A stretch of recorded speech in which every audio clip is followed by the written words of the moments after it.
Hey, what's going on, guys? It's Sam or Xstraws, and today I'm bringing you guys a team deathmatch video on the map Villa, and today I'm bringing you guys a gameplay with the very last assault rifle that I still need to make a gold gun video for, and that gun is, as you can see on your screen right now, the gold AUG. So if you take a look at this gun with gold camo on it, it actually seems a little bit more black than it is gold, and every time I make a gold gun video on a gun that's like this, I'm going to point this out. I really wish that all the guns with gold camo just looked like they were dipped completely in gold, because honestly I think that would look way more badass. And if they wanted to still include a camo like this, they could.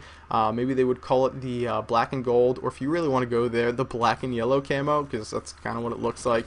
And yeah, I've been listening to that song on my iPod lately. But yeah, so I don't really want to talk about that because that's neither here nor there. Instead, I want to point out two things that happened towards the beginning of this video that maybe you guys could take away from. So the first one is that what I did towards the beginning of this game, my immediate thoughts were I want to rush to the center of this map. Typically not a very smart idea, but I'll tell you my reasoning behind this. So this is going to be kind of a long explanation.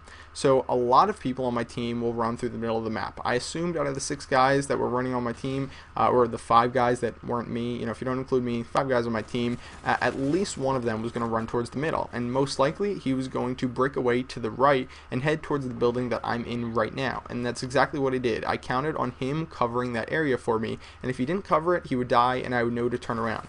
And so, you know, knowing that that guy was going to cover that area, or at least be my little warning sign in case, you know, somebody else was running in that area, what I decided to do was immediately look for someone towards the back of the map in the mansion, specifically on the second floor of the mansion, because on this map when somebody spawns, not in the area that I spawned on, but on the other side of the map, you can always count on at least one guy running into the mansion, and typically, I'm going to say 99% of the time, he's going to run to the top of that mansion. And knowing that, what I decided to do was run towards the back there, throw a stun, throw some semtexes, whatever, and try and kill him. And it didn't work out, but what I was able to do, again, because of the fact that I know that rarely there's going to be people towards the bottom of that building, I just ran simply underneath him, ran up the stairs, saw a claymore, kind of dodged it, let it blow up, and backed away, and I was able to come up behind him without him really knowing, because of the fact that he wasn't paying attention and he had other things to worry about when he was in that position of advantage. So just sort of knowing and understanding where the other team's going to be, and also hopefully where they're not going to be, allowed me to, and hopefully will allow you to, do really well in those sort of situations. So just something I thought I would point out to you guys, so maybe when you're playing Villa you can do the same. So the next thing I want to point out that happened in this match was what happened when I was in this building right here.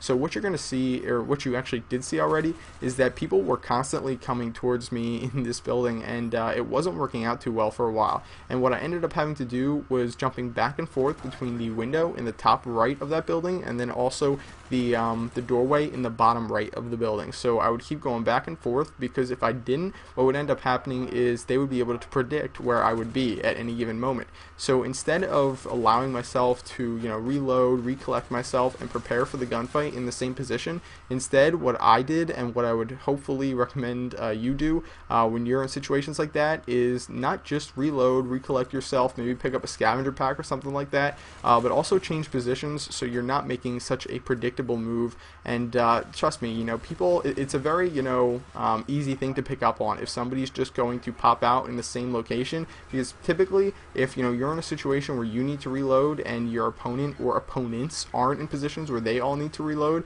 what they'll do is just keep their sights trained on that one spot where they last saw you, and that can be a pretty tricky situation for you if you're trying to get a couple kills and not end your kill streak. And, you know, knowing that and doing what I did in that situation allowed me to build up my kill streak and end up with a really awesome game here. So that's just something I thought I'd mention.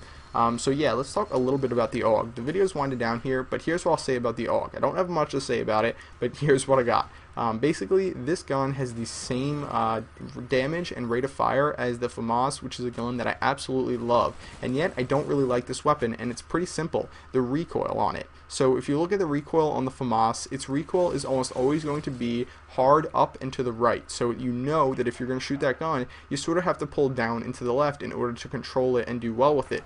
But when you're using the AUG, the recoil is a little bit more random. It goes up, it goes to the left, and goes to the right, and really that makes for an unpredictable predictable recoil. And what can happen is sometimes, just by the luck of the draw, it'll go a little bit more left than it goes right, or it'll go a little bit more right than it goes left, and you'll end up in a situation where you don't know exactly how to control the recoil in a consistent way, and that makes the gun inconsistent for me and hard to get gameplays with at times. So even though I did well in this game, that doesn't mean that I do well with it often, and it certainly doesn't mean that I can do well with it more often than other guns like the FAMAS, which have a predictable recoil. So anyway guys, that's pretty much it for this video. I hope you guys enjoyed it. The final score was 37 kills and 3 deaths, a pretty good game.